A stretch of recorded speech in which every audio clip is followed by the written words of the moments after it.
एक राजा किसान से कहते हैं कि अगर तुम अपने लड़के को हमें दे दोगे तो हम तुम्हारा पूरा कर्जा माफ कर देंगे। क्योंकि उस किसान का लड़का उस पूरे राज्य में सबसे बुद्धिमान लड़का था। वो किसान घर आकर पूरी बात अपने लड़के को समझाता है। फिर वो दोनों अगले दिन राजा के दरबार में जाते हैं और वो लड़का राजा से कहता है कि महाराज, आप सबको तो 2 ऑप्शन देते हैं लेकिन हमें तो सिर्फ एक ऑप्शन दिया। तो राजा के आदेश पे दरबार का सबसे बुद्धिमान मंत्री अपने हाथ में एक झोली लिए हुए उस लड़के के पास जाता है और उस लड़के से कहता है कि इस झोली में 2 पर्चियां हैं।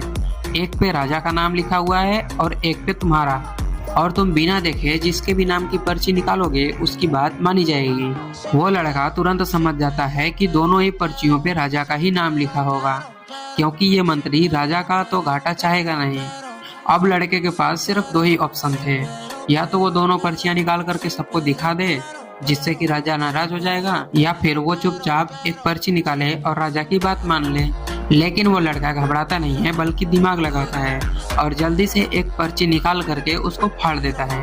मंत्री तुरंत कहता है कि अरे, तुमने बिना नाम पढ़े ही पर्ची फाड़ दी। फिर वो लड़का मंत्री से कहता है कि अब आप उस झोली में से दूसरी पर्ची निकालिए, और वो मंत्री दूसरी पर्ची निकालता है जिसपे कि राजा का नाम लिखा होता है। मतलब जो पर्ची वो लड़का निकाल करके फाड़ दिया था उस पे उसका ही नाम लिखा रहा होगा। इसी तरह चाहे जितनी भी बड़ी प्रॉब्लम आ जाए, कभी भी घबराना नहीं चाहिए, हमेशा दिमाग लगाना चाहिए और उसका हल ढूंढना चाहिए।